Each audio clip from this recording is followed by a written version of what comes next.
الحمد لله رب العالمين والصلاة والسلام على أشرف الأنبياء والمرسلين وعلى آله وأصحابه أجمعين أما بعد.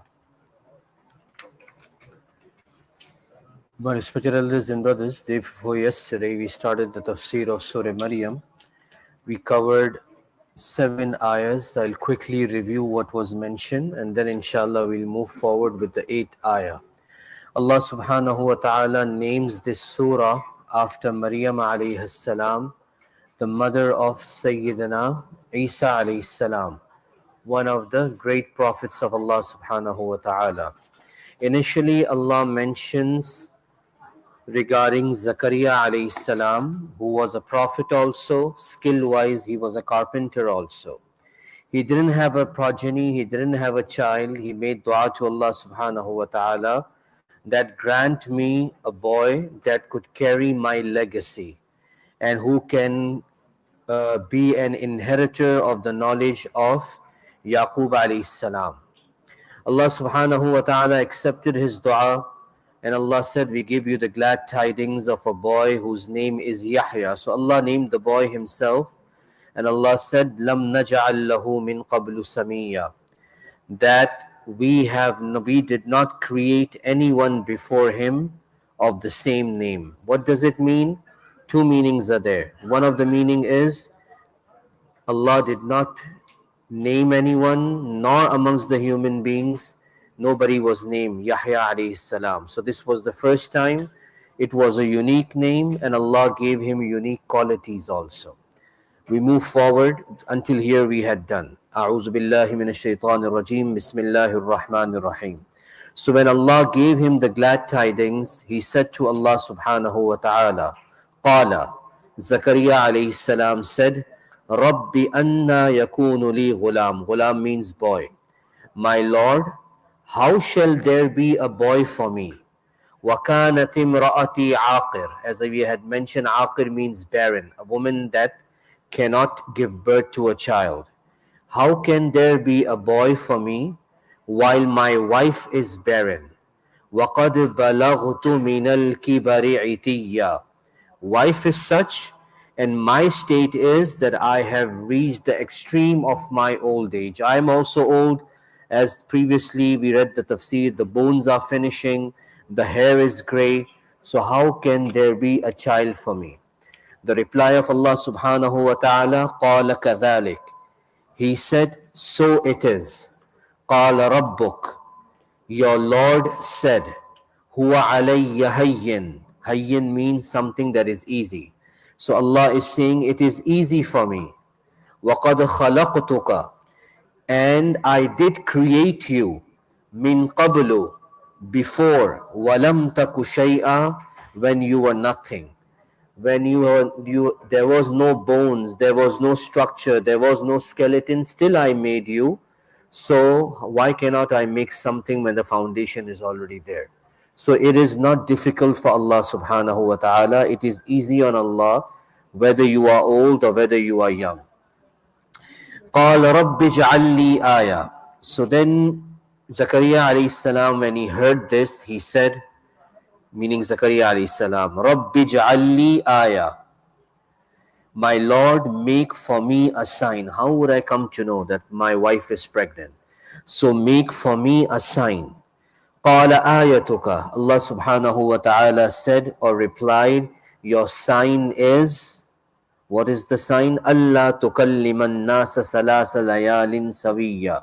Your sign is that you will not be able to speak to people for 3 straight consecutive nights, even though you will be sound in health. What does it mean?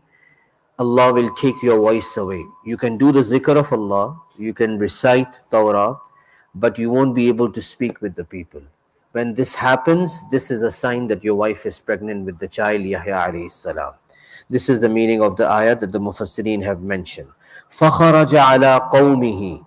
Then Allah then says about Zakaria alayhi salam, then he came out from the area of worship. Mihrab is basically this part, the round part in the masjid. But it could mean any room or any part of the masjid also. So Zakaria alayhi salam, he came out to his people.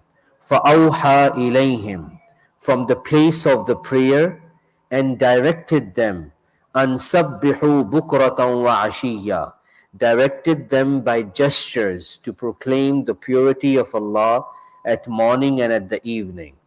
Sabbihu, do the zikr of Allah, the tasbih of Allah, the purity of Allah.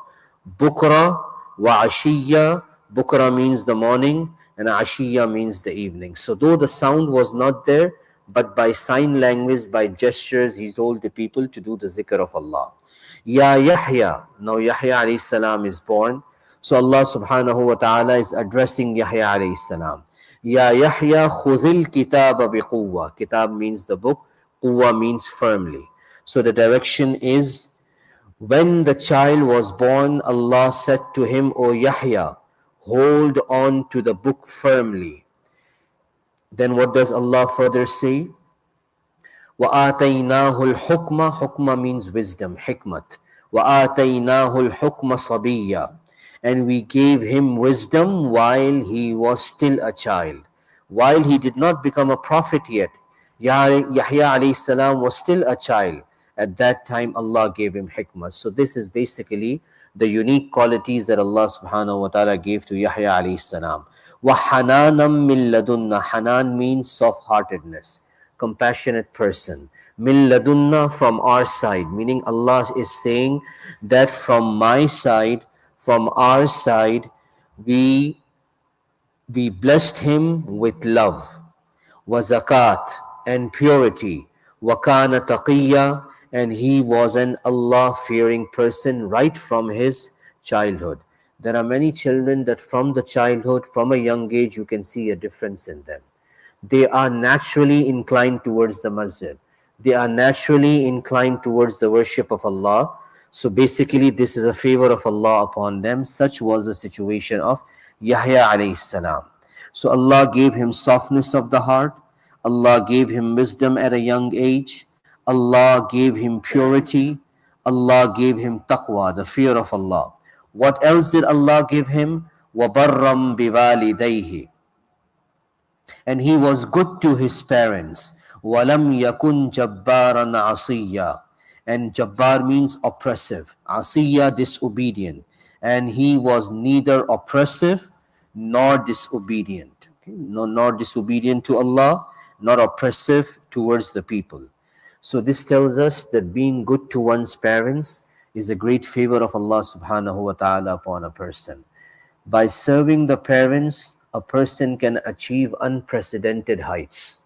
By serving the parents, a person can achieve unprecedented heights that is beyond comprehension. If it is mentioned that if you serve your parents, Allah will give you a long life also, and Allah will give barakah in your sustenance also. It's the hadith of Mishkat. Rasulullah sallallahu alaihi wasallam, when in the incident of Mi'raj, he was touring Jannah, he saw Nu'man ibn Bashir radiallahu anhu reciting the Quran. In Jannah, he heard Nu'man ibn Bashir radiallahu anhu reciting the Quran, though he wasn't there, as if the sound system was on and his voice was heard in Jannah. So Rasulullah sallallahu alaihi wasallam replied, how is this? So there were no satellites, no mobile phones or anything, but when he used to recite the Quran in his house on earth, the angels can hear it in Jannah. So Rasulullah inquired, what's the reason? The reply was, he is good to his mother. Twice it is mentioned in the hadith, he is good to his mother. So mother and father, if they are still alive, we should try to do the khidmat as much as possible. This is not the topic here, but the reason I'm just quickly mentioning is, sometimes we cannot keep a balance, especially when you are married. The question arises, are the rights of the wife more or the rights of the mother more? So the answer is, there is no comparison to this. Mother has a separate set of rights and the wife has a separate set of rights. And there's a fine line in between that needs to be learned by all of us. So sometimes, that includes me also, we do oppression on the wife because I have to listen to my mother. Sometimes we do oppression on our parents because I have to listen to my wife. So this is a very, very delicate issue. We should go to the ulama, we should learn. That's why the ulama say the time has come. It is high time that whenever a couple is about to get married, they should do pre-marriage counseling. अब वो ज़माना नहीं रहा है कि समझा बुझा के घर अच्छा चल जाए, नहीं, बहुत मसाइल है. So, उलमा कहते हैं कि उलमा के साथ बैठ के आदमी को प्री मैरिज काउंसलिंग भी करनी चाहिए. This is just an example that came to my mind. It could be any case. We have to be really careful. Moving forward. وَسَلَامٌ عَلَيْهِ.